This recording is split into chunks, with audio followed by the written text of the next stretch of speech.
to the Weber County Commission meeting. Today is, let's try that again. Thanks. Welcome to the Weber County Commission meeting. That's so the people online can hear. Today is Tuesday, the 16th of February, 10 o'clock. Seated to my right is Commissioner Scott Jenkins. Seated to my left is Commissioner Gage Farrar, and I'm Commissioner Harvey. We welcome you. Our Pledge of Allegiance today will be by Shelley Hallisey. We'll ask that she lead that. Our invocation will be given by our county recorder, surveyor, Leanne Kiltz. Our thought for the day will be given by Commissioner Scott Jenkins. Shelley? Please rise and join me in the pledge. I pledge allegiance to the flag of the United States of America and to the republic for which it stands, one nation under God, indivisible, with liberty and justice for all.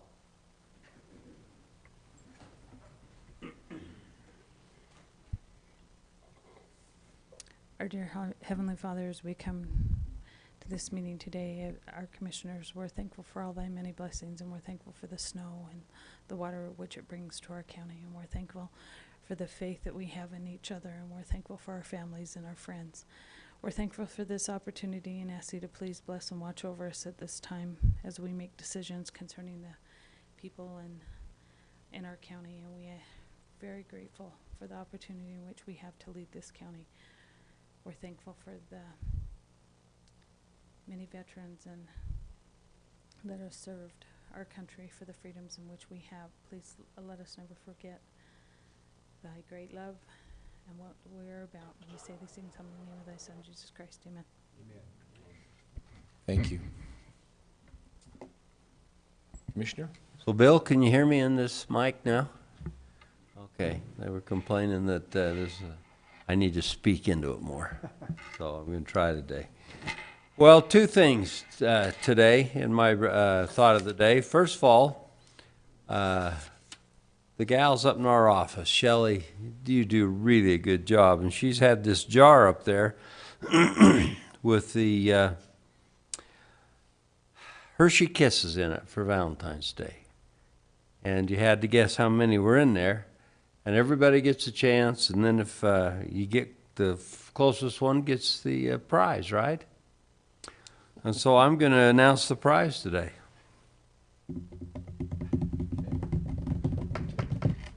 The big winner today, this year, was out of the assessor's office. You know, those guys they count for funds, and they're really good when it comes to these numbers. And so the assessor's office, the winner this year was Melanie Litley. And her guess was 582 of them, and the actual amount was 584. Wow. So she was only 2 off. Wow, that's amazing. So that's pretty darn good. Melanie, congratulations to you if you're listening. If you're not, hopefully the word will get to her.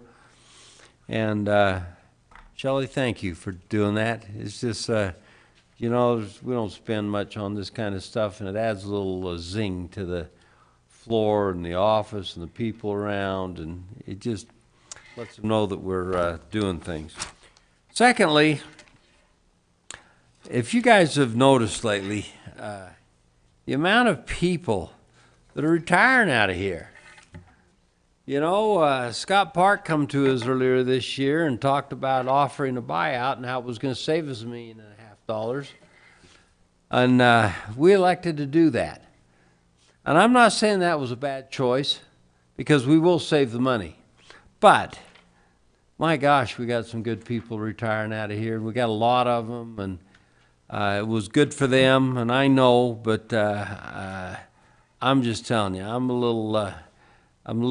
wondering now if we made the right choice, because we're losing a lot of institutional knowledge here that these folks have worked here for years and they're taking with them, and I'm going to miss some of these folks. They're really good people, and I realize that we are running this county like a business, so it was a really good business decision, like I say, and that savings that we're saving, it'll go on for several years. So it wasn't just a one-time savings. But in the meantime, I just want to thank all of those folks that have worked here so long. And today, on our agenda, there's 10 more. I think this is actually the biggest group we've ever had on the agenda, 10. We've had 6 and 7 and maybe even 8, but not 10. Anyway, we'll miss these folks, and they've done a really good job for the county over the years, and I want to thank them, and I'm sorry. That's the thought of the day. You hate to lose them. Good people. So, Commissioners, back to you. Thank you.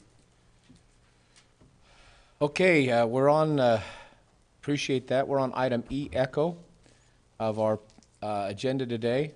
Our public comments. For those items that are listed in F or G on our agenda, not respecting the public hearing, we'll have item H.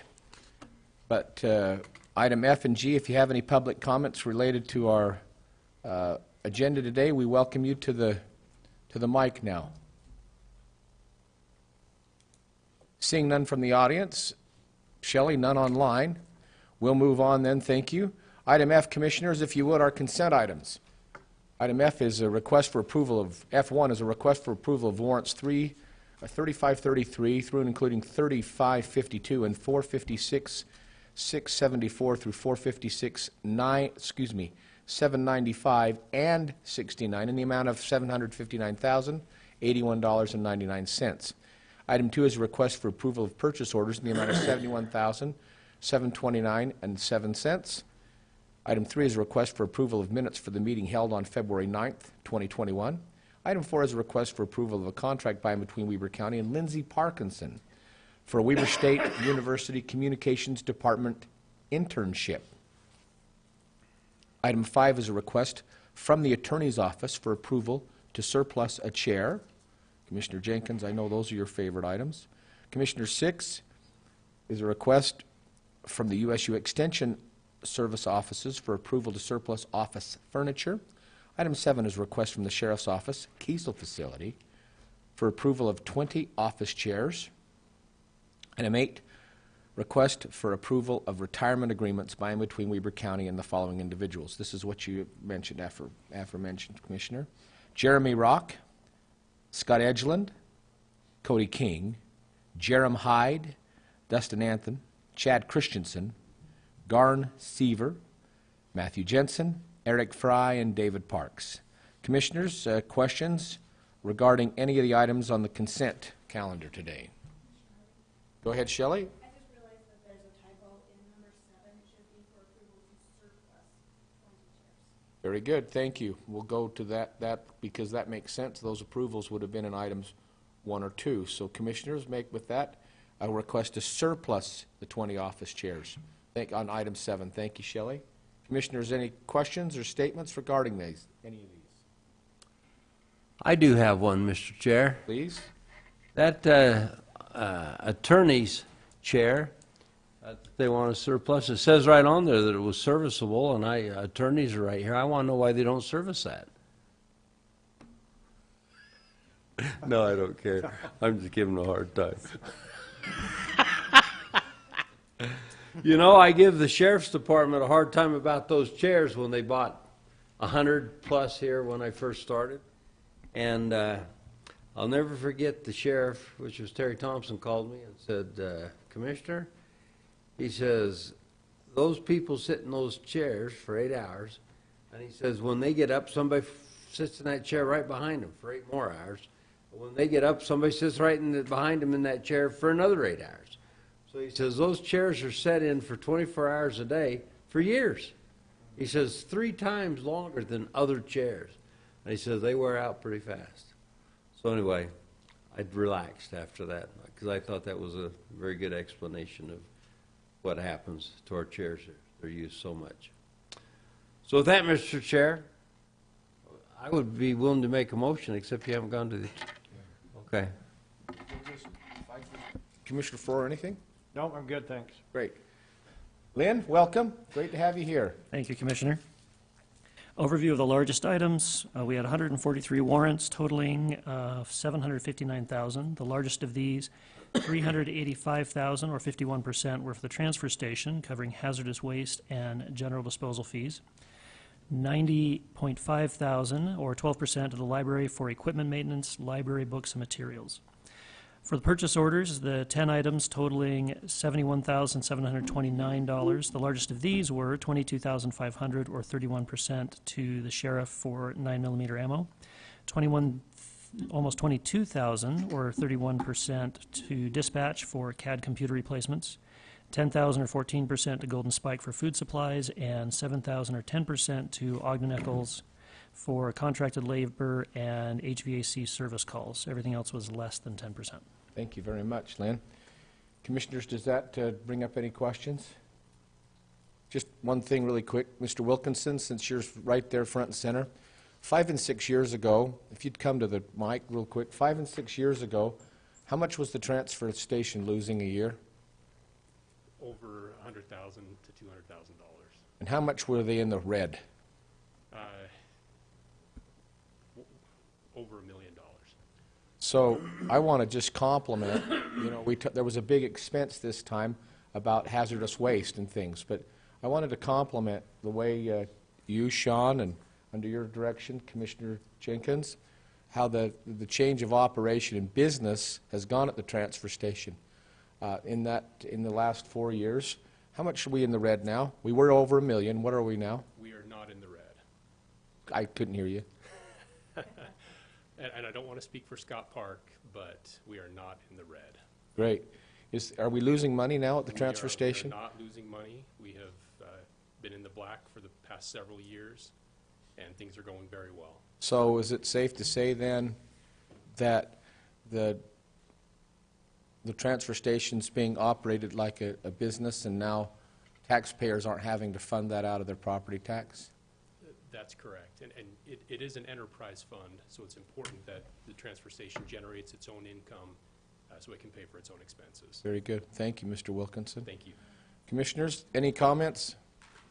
No, I'm None good. being heard, I'd entertain a motion unless you I have would a like comment. to make just one comment, and that is you didn't say anything about John Watson in that whole Oh, boy, that's perfect. John Watson is the one who actually is on the ground out there and runs the transfer station, and he does a tremendous job.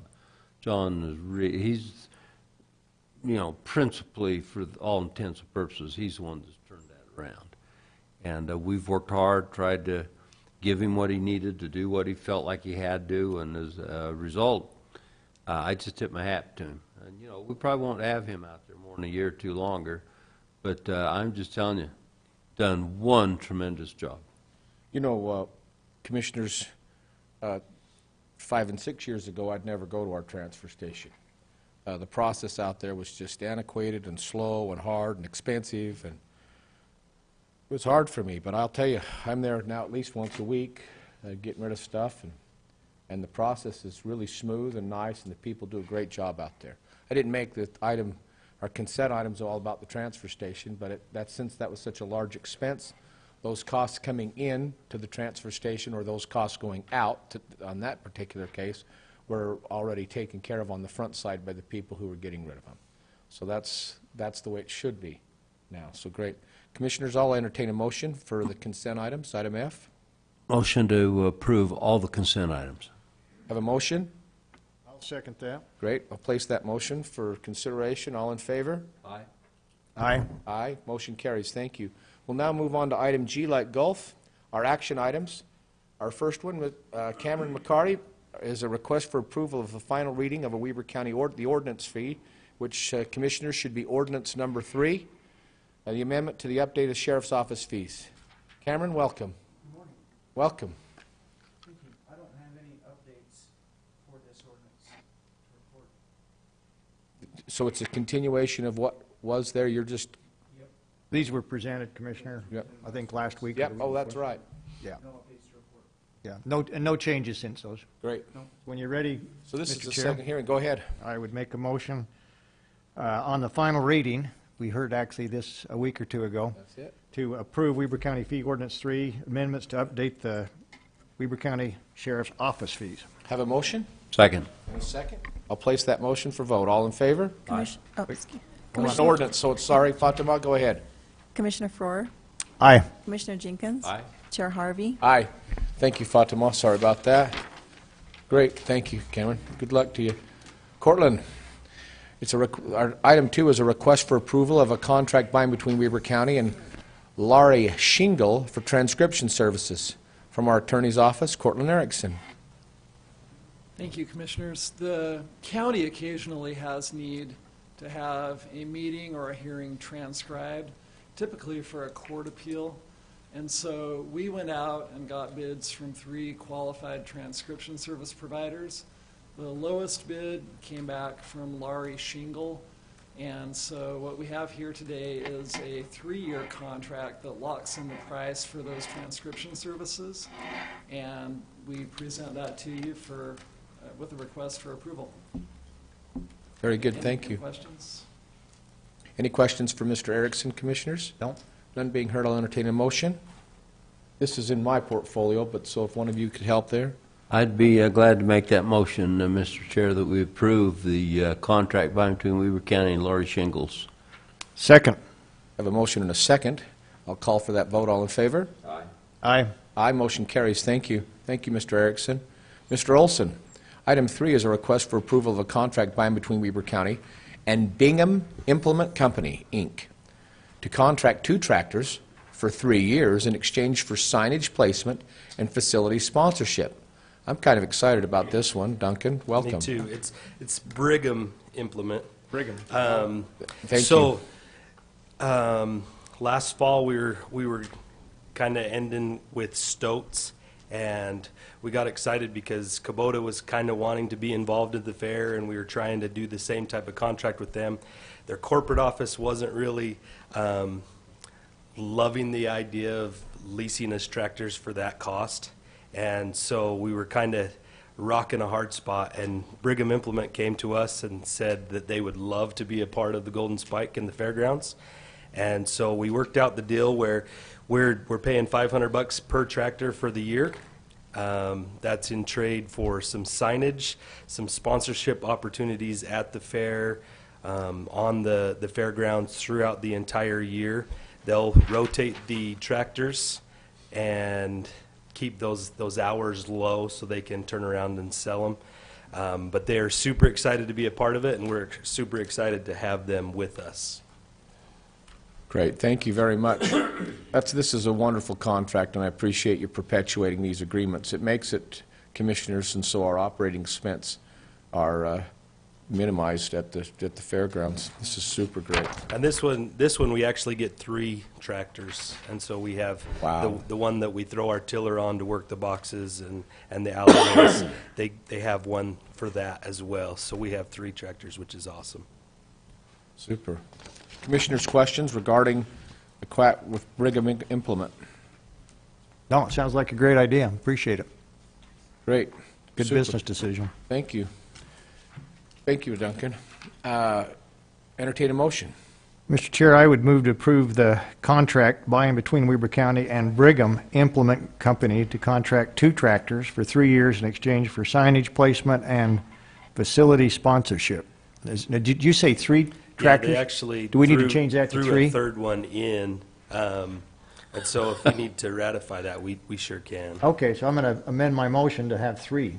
Yeah, and I'll just, I'll make that change on the contract, Fatima. So 3 tractors, 3 years in exchange for the signing and advertising. Great. I'll Motion? second that. And a second. Great. I'll place that motion. All in favor? Aye. Aye. Aye. Motion carries. Thank you, Thank Duncan. Good job. Mr. Crockett, item 4 is a request for approval to ratify a contract by and between Weber County and Brian Cowan, who was appointed by the Board of Health to be the health director of the Weber Morgan Health Department. Mr. Crockett sits in council for the health department and is here today. Go ahead, Mr. Crockett. Yes, with the upcoming retirement of Brian Benyon, who's been serving as the health director for the Weber Morgan Health Department, this Board of Health has met and interviewed candidates for his replacement, and they follow pursuant to state statute, and they have recommended that Brian Cowan be appointed to that position. Under state statute, since this is a multi-county health department, that appointment is subject to ratification by all participating counties. And so that's why it's coming before you, and it will also be presented before the Morgan County Commission. And so I present that to you for your consideration. Very good.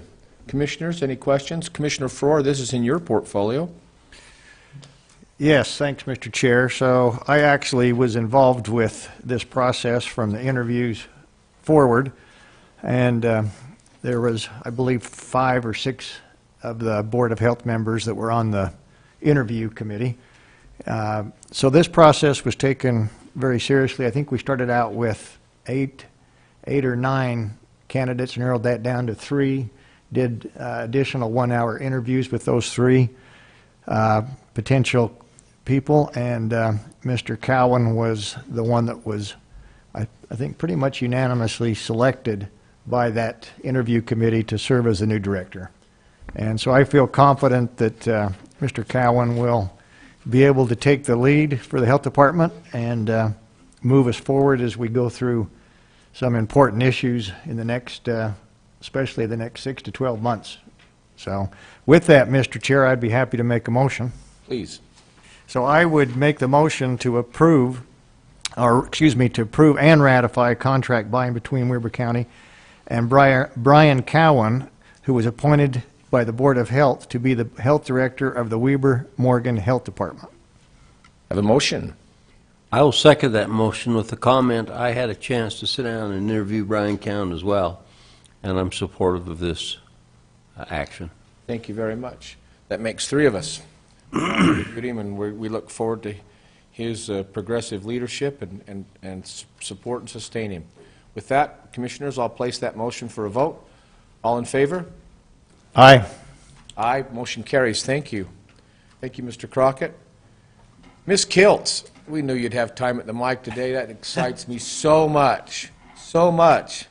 I know this is one of your favorite things to do, and we'll just...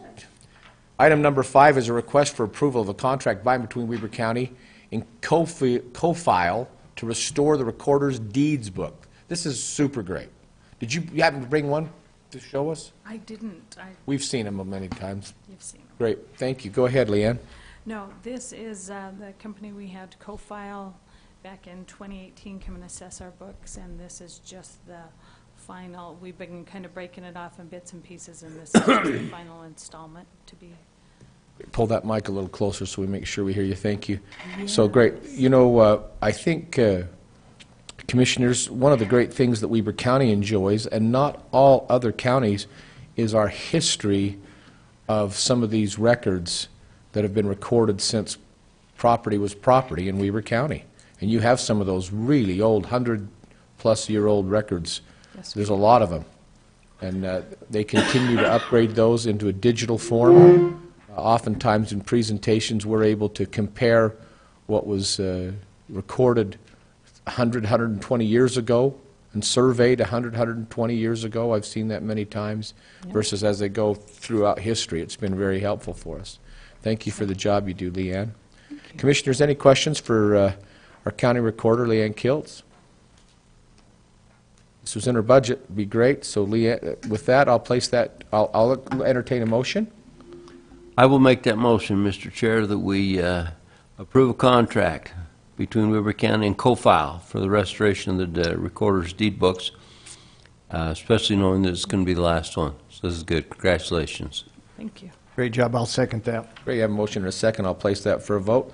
All in favor? Aye. Aye. Aye. Motion carries. Thank you very much. All right, thank you. Commissioners, I'll entertain a motion to adjourn our public meeting and convene a public hearing. Item H on our agenda, H1. Thank you, Mr. Chair. I'd move to adjourn our public meeting and convene as a public hearing. A motion? Second. Second. All in favor? Aye. Aye. Motion carries. We are now in a public hearing. Public hearing.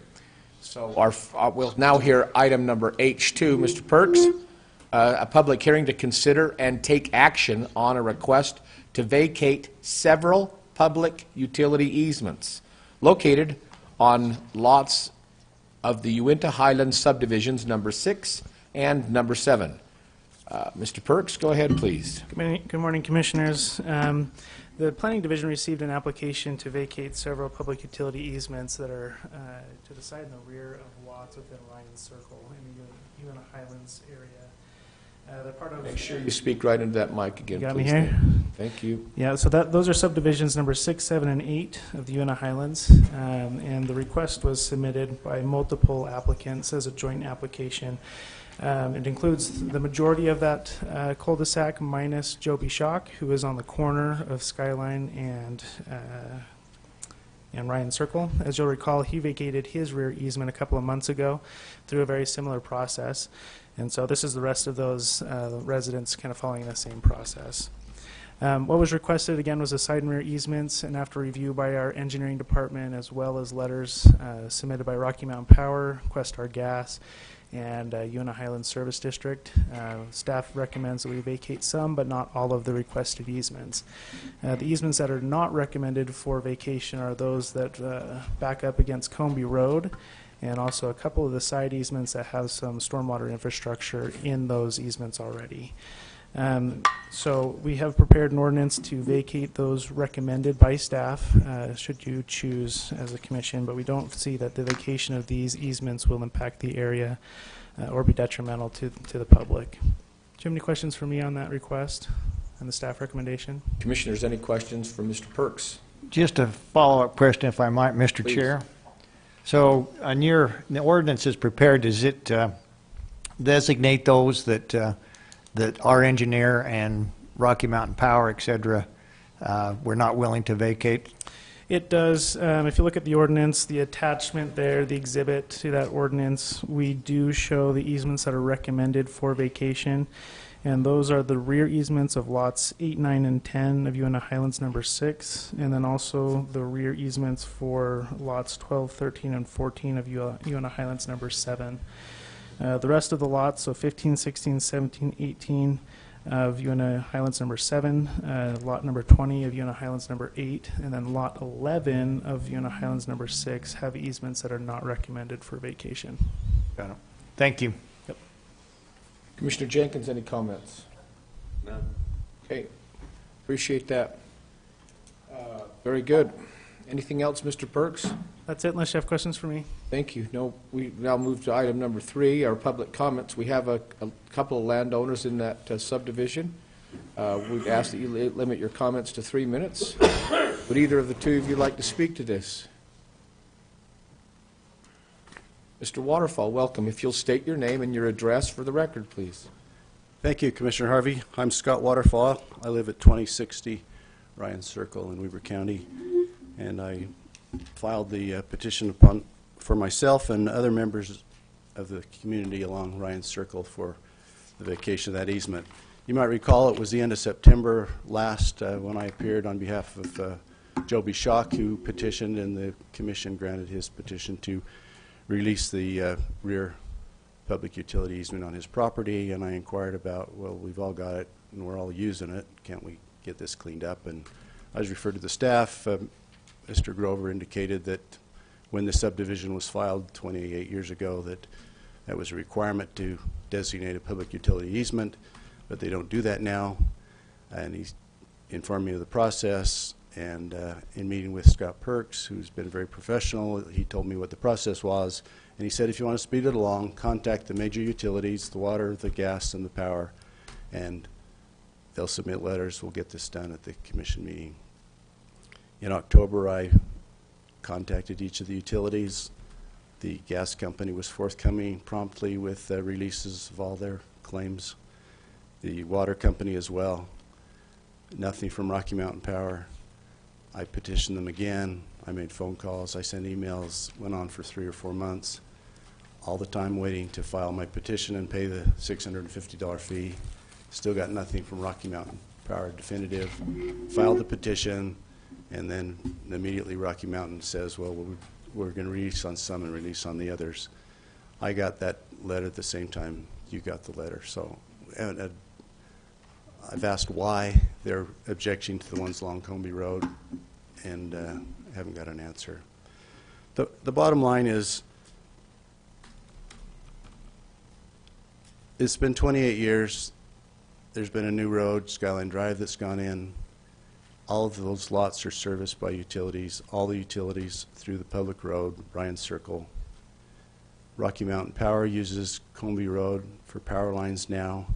They're not utilizing the rear easements at all, nor can I see that they ever will because of the topography of the land. It's a steep drop-off. Those private public utility easements on the private property are just not going to be utilized because of the way the topography of the land is. They haven't used them for 28 years. They're running power, they're running gas, they're running water through Comby Road, through Ryan Circle, and now through Skyline Drive. There is no foreseeable need for those public utility easements to continue. They've not been utilized in 28 years. There's no conceivable, rational basis for continuing them. We're private property owners. We pay taxes on those properties. We'd like to be utilizing them legally. Many of the homeowners already have sheds there, pool decks, gazebos, fire pits within those easements. They're not going to be used. We'd like to be legal. We'd like to have the security of using the ground that we pay for. And that's why I'm here, is to simply make that petition and request some equity here. I find it interesting that on page 2 of the staff report to Weber County, under the Weber County Engineering Department analysis, numbers 3 and 4, the public utility and drainage easements along the rear lots of 8 through 15 can be vacated. And number 4, the public utility and drainage easements along the east lot lines of 11 can be vacated. So the engineering is saying release those, but yet the proposal and the ordinance that was drafted doesn't include those. In fact, says we're not going to release them. And that's simply a rubber stamp of what Rocky Mountain Power did with their 11th hour letter. I don't know if Rocky Mountain has it in for me or what the deal is, but I'm just troubled that staff is recommending one thing that's different than the engineering department, and still there's no compelling reason to keep any of those easements in place. Thank you. Any questions for Mr. Waterfall, commissioners? Any others like to speak to this matter?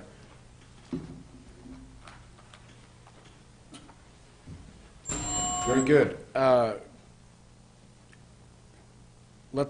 entertain a request for a motion to adjourn our public hearing and reconvene a public meeting. So moved. I'll second that. Motion and a second. I'll place that motion. All in favor? Aye. Aye. Aye. Motion, great. That motion carries. We're now back into a public hearing. Thank you very much for this participation. Before we take action on this public hearing, Mr. Perks, I have a couple of questions for you if you'd come back up. Mr. Perks, when you made the presentation to me in preparation for the commission meeting, our conversations lent themselves to my not knowing if Rocky Mountain Power could service those lots that were recorded but were not yet built upon. Are we talking about the ones next to Skyline Drive and Comby Road? It would be one that abuts Skyline Drive, and I'm going to go all off of memory here, no maps in front of me. Sure. Yeah, I know right where that is. So Mr. Waterfall was correct. Our engineering department was comfortable with vacating the easements to the side and rear of Lot 11, which is Mr. Waterfall's lot. However, Rocky Mountain Power differed in that opinion, where those adjacent undeveloped parcels could potentially use those easements. They were hesitant to release them at this time. So that's the difference in staff's recommendation versus our engineering and then Rocky Mountain Power's recommendation. So can you confirm or deny if the power, Rick, maybe this is a question for you, can you confirm or deny if Rocky Mountain Power is running along Comby Road to the intersection of Comby and Skyline? There are currently power lines that run along Comby Road. Thank you. I knew that. I just wanted to make sure great. Thank you. Yep. Super. And then I'd like to also address that was reported about the engineer study with regards to the to do away with the stormwater, those stormwater easements. That's right. So there is some stormwater infrastructure that run through the center, or not the center, but adjacent to lots 12 and 13 and 17 and 18. So those are side lot easements that infrastructure runs through. And so those ones we do not recommend, as far as engineering staff here at the county, to vacate those easements. And so the ordinance does not vacate those as currently drafted. Very good. I can see that would be I can see where that makes sense, but I don't understand the Rocky Mountain Power ones at all. If you've got power to the lot, in the 30-something years I've been doing building, that's what you need. They can access it from anywhere. Commissioners, any comments before we take a motion on this? Yeah, Mr. Chair, so I understand the issue here. I've looked at the plats. I understand Mr. Waterfall's concern. At the same time, I'm hesitant to take action that would supersede one of our quasi-public utilities if they're not willing to grant that vacating of the easement. Hesitant, maybe they have something in their plan. So my opinion is that this commission has the best interest of future development and working with our community partners, i.e. Rocky Mountain Power, that we need to be aware of their decision. If any property owner has concerns, then my opinion would be they go back to Rocky Mountain Power or the utility and come to terms with that and then come back to this body. So that'd be my opinion. Very good. Commissioner Jenkins, any comment? No. Great. We've heard anything else, Mr. Perks? Nope. I'll entertain a motion with regards to the action on the public hearing. Item number 5. Mr. Chair, I would move to approve the vacating the several public utility easements located on lots of the Uinta Highland subdivisions number 6 and 7 as presented in the staff recommendation and in the ordinance they prepared. Have a motion? That's ordinance number 4, and I would. Ordinance 4. And I would second that. Okay, is there any other discussion? Mr. Harvey, I'm sorry to interrupt, but I haven't had a chance to contact the utility and get a response. My concern is if we come back to the drawing board, it's another $650 filing fee, and I would hope that maybe you'd give me some time to at least pursue that with Rocky Mountain Power and see if there is some meaningful compromise or resolution before acting as been proposed. Very good. Commissioner Farrar, would you amend your motion, or you want to keep where you at? No, I think I'm staying where I am. I don't think it's our responsibility as a county to deal with Rocky Mountain. I agree with that. And as far as your filing fee, if you can get together with Rocky Mountain and figure that out, I don't suspect we'll charge you another filing fee. You can go ahead and just send that through. And Mr. Chair, I would also agree to that decision that if the fee comes through again, or if the proposal comes through again, that the second fee be waived. Great. Okay. Thank you. I'll place that motion for vote. It is a ordinance, and so Fatima? Commissioner Farrar? Aye. Commissioner Jenkins? Aye. Chair Harvey? Nay. Thank you. Commissioner comments? I think I'm good. Nope. None being heard? Very good. Motion to item number J? Move to adjourn. I'll second that motion. We're adjourned.